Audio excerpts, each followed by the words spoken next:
Hello friends, ఈరోజు అండి మనము పొంగనాలు చేసుకుంటున్నాము. పొంగనాలే కదా, ఏముంది దీంట్లో స్పెషాలిటీ అనుకుంటున్నారా? బట్ చాలా సూపర్గా ఉండే మన స్వీట్ కార్న్తో పొంగనాలన్నమాట. చాలా ఎమ్మిగా ఉంటుంది. ఒక్కసారి ఖచ్చితంగా ట్రై చేయాల్సిన రెసిపీ అన్నమాట. కాస్త స్పైసీగా అక్కడక్కడ మనకు ఈ స్వీట్ కార్న్ తగిలేటప్పుడు స్వీటిష్గా యమ్మీగా ఉంటుందన్నమాట. అలా సాస్తో పెట్టుకొని ఒక్కసారి ట్రై చేసి చూడండి. చాలా అంటే చాలా సూపర్గా ఉంటుందన్నమాట. మరి ఇంత సూపర్ అయిన రెసిపీ ఎలా చేయాలో లెట్స్ స్టార్ట్. మిక్సీ జార్ పెట్టేసుకున్నాము. నేను ఇక్కడ ఉడికించుకున్న స్వీట్ కార్న్ తీసుకున్నాను. 1 కప్పు వరకు దీంట్లో యాడ్. ఇందులోకి ఒక 4 పచ్చిమిర్చి వేసుకుంటున్నాను. ఒక 5 నుంచి 6 తెల్లవాయ, ఒక 1 ఇంచ్ ఆఫ్ అల్లం వేసుకుంటున్నాను. కాస్త కరివేపాకు వేసుకోండి, కొంచెం కొత్తిమీర, ఒక కొంచెం ఆనియన్ వేసి గ్రైండ్ చేయండి. చాలా సూపర్గా ఉంటుంది అనమాట. వీటన్నిటిని ఇప్పుడు కచ్చా పచ్చాగా గ్రైండ్ చేసి తీసుకుందాం. చూడండి, ఇక్కడ నేను దోస పిండి రెడీ చేసి పెట్టుకున్నాను. దీంట్లో సాల్ట్ వేసేసుకున్నాను. నేను గట్టిగా ఉండాలి కాస్త మనకి దోస పిండి. ఇలా గ్రైండ్ చేసి తెచ్చుకున్న దీన్ని ఇందులోకి యాడ్ చేసేసుకోండి.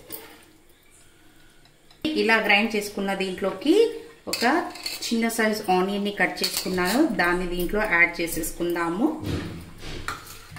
ఉడికించుకున్న స్వీట్ కార్న్ కాస్త కొన్ని ఇలా వేసుకొని ఒక చిన్న పిడికెడు వేసుకుంటే సరిపోతుంది. కాస్త కొత్తిమీర, వీటన్నిటిని బాగా ఇలా మిక్స్ చేసేసుకుందాము. చూడండి, ఇక్కడ నేను పొంగనాలు వేసేది పెట్టుకున్నాను. దాంట్లోకి ఇప్పుడు ఒక half table spoon of oil అనేది యాడ్ చేసేసుకోండి. మన బ్యాటర్ ఉంది కదా, బ్యాటర్ని తీసుకుని ఇలా అన్నిట్లోకి కొంచెం కొంచెం పోసుకుందాము. చాలా సూపర్గా ఉంటాయి అన్నమాట. చాలా హెల్దీ కూడా. మనకు ఎంతసేపు స్వీట్ కార్న్ని ఉడికించి తినడం లేకుంటే చాట్ ఐటమ్ లాగా తినడం కాకుండా ఇలా ఒక్కసారి ట్రై చేయండి. పిల్లలకి భలేగా నచ్చుతుంది అన్నమాట.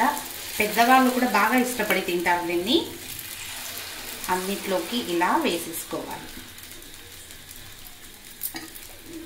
ఇప్పుడు మీడియం ఫ్లేమ్ పెట్టేసి ఒక లిడ్ కవర్ చేసి చూడండి. ఇప్పుడు ఓపెన్ చేసేసి మనకి ఒక సైడ్ రోస్ట్ అయిపోయింది కదా, దీన్ని ఫ్లిప్ చేసి నెక్స్ట్ సైడ్ కూడా మనం బాగా దీన్ని రోస్ట్ అవ్వనిద్దాము. అన్నిటిని ఇలా స్లోగా ఫ్లిప్ చేసేసుకుందాం.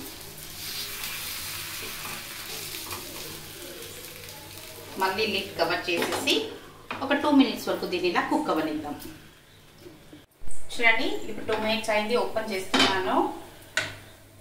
అంతే అండి. చూడండి, ఎంత సూపర్గా ఉండే మన స్వీట్ కార్న్తో పొంగనాలు రెడీ అయిపోయాయి. చాలా సింపుల్ అనమాట. చాలా క్విక్గా అయిపోతుంది. చాలా హెల్తీగా ఉంటుంది విత్ లెస్ ఆయిల్. చూడండి ఎంత కలర్ఫుల్గా వచ్చాయి మన స్వీట్ కార్న్ పొంగనాలు. నచ్చిందా మీకు కూడా? అయితే మీరు కూడా ఒక్కసారి తప్పకుండా ట్రై చేయండి. మీకు ఎలా వచ్చిందని నాకు కమెంట్లో తెప్పండి. నా ఛానల్ని సబ్స్క్రైబ్ చేసుకోండి. This is learn with Geeta. Thank you for watching.